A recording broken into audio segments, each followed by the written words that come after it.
Ngậm thử ấy nắng trái trái thử ấy nắng chuột đây nắng nhanh như cha này hả chuột tay nắng nhanh nữa nè hả ban cho ngậm chuột đây đó hả hả cái chạy chuột tay nắng nhanh lắm à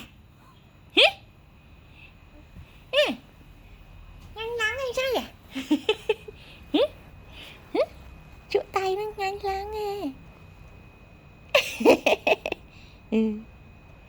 chuột tay nó nhanh lắm à